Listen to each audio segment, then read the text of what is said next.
हर तरफ भागती दौड़ती जिंदगी। ट्रैफिक में दौड़ता एक आदमी, माथे पर तनाव की लकीरें, जेब में बजती मोबाइल की घंटी, स्क्रीन पर एक के बाद एक खुले अनगिनत टैब्स। हर पल कुछ न कुछ करने की होड़, दिल की धड़कनें तेज होती जाती हैं। ऐसा लगता है जैसे हर पल, हर सांस किसी अदृश्य रेस का हिस्सा है। पर क्या आपने कभी सोचा है, इस तेज रफ्तार की दुनिया में सबसे बड़ी ताकत कभी कभी कुछ न करने में छुपी होती है? कुछ न करना, अक्सर इसे गलत समझा जाता है। लोग सोचते हैं शायद ये आलस्य है या समय की बर्बादी, मगर असलियत इससे कहीं गहरी है।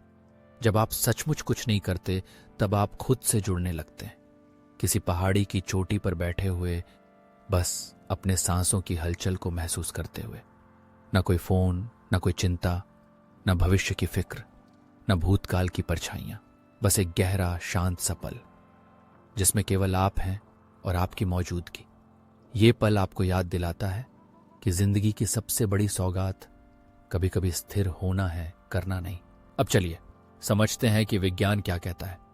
जब हम बाहरी दुनिया की हलचल से हटकर एकदम शांत हो जाते हैं, तब हमारे दिमाग का एक खास हिस्सा, डिफॉल्ट मोड नेटवर्क, सक्रिय हो जाता है।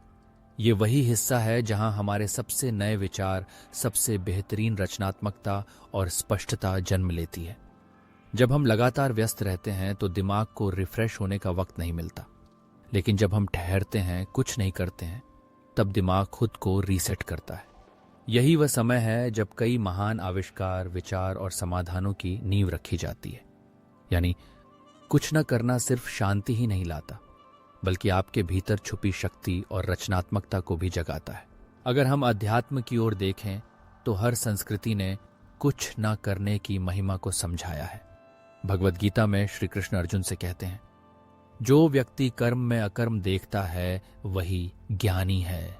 यानी बाहर से भले ही कुछ ना हो रहा हो, लेकिन भीतर जागरूकता बनी रहती है। जैन परंपरा में इसे जस्ट सिटिंग कहा गया है, बस बैठिए, कुछ मत कीजिए। ताओवाद में इसे वुवेई कहा गया है, बिना प्रयत्न के प्रवाह में बहना। ये सब एक ही दिशा की ओर इशारा करते हैं। कभी कभी कुछ न करना ही सबसे गहरा कर्म है। ऐसी ही एक महिला को देखिए जो अपना लैपटॉप बंद करती है, काम की भागदौड़ से बाहर निकलकर चुपचाप ढलते सूरज को निहारती है। उसके चेहरे पर एक सुकून है, एक विश्वास। जब आप कुछ नहीं करते तो मन शांत होता है, भावनाएं धीरे धीरे भरने लगती हैं, सोचने समझने की क्षमता बढ़ती है, और सबसे बड़ी बात, आप अपने भीतर की आवाज को सुन पाते हैं। गहरी सांसों के साथ शरीर और मन दोनों रिलैक्स होते हैं। यही संतुलन, यही ठहराव हमें बेहतर इंसान बनाता है। हो सकता है आपको लगे कि इस तरह बैठना, कुछ न करना समय की बर्बादी है, लेकिन सच तो ये है कि जब आप कुछ नहीं कर रहे होते, तभी आप सब कुछ पा रहे होते हैं। वो शांति, वह स्पष्टता जो दुनिया के किसी काम में नहीं मिलती। जब शब्द चुप हो जाते हैं, तब खामोशी सब कुछ कह जाती है। यहीं से शुरू होती है असली समझ, असली शक्ति, कुछ न करने की गहराई में।